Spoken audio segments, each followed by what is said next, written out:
Ako ay Bulakenyo, tagapagmana ng Mabuni simula Inigat Marcelo H. Del Pilar. Ako ay mamamahayag at guro ng lipunan.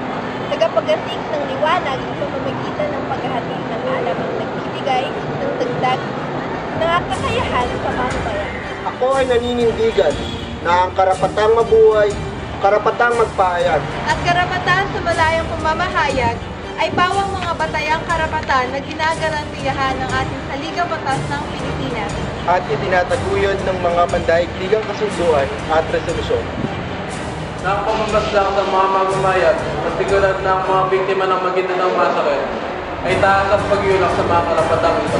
Na ang walang habas sa pamamaslang at kawalan ng napaparusahan sa mga kasong katulad ay kakibat ng usapin ng warlordism, private armies, korupsyon, kawalan ng transparency sa pamahalaan, at iba pang suliranin. Na ang katarungan ay makakamit lamang kung ang mga mamamahayag at mamamayan ay mahigpit na magkakaisa, maninindigan at magbabantay laban sa mga usaping ito.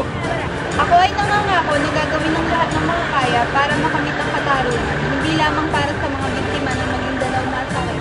Sulong ang malayang pamamahayag na nagtataguyod ng interes ng mamamayan, mamamahayag na lumalaban, at nagtatanggol sa karapatang mabuhay. At kalayaan sa pamamahayag at tutulan ng buong lakas ang mamatangka sa pilit ng mga karapatang ito, alang-alang sa mga naging biktima sa mga susunod pang salinlahi. Ako ay Bulakenyong mamamahayag. Karangalan ko na mapabilang sa mga inapo na simulain at pangarap ni God Marcelo H. Del Pilar. Ako ay naninindigan para sa malaya at responsableng pamamahayag. Patas at palase, tapat na katotohanan, may pananagutan sa mamamayan at higit sa lahat, may takot sa Diyos.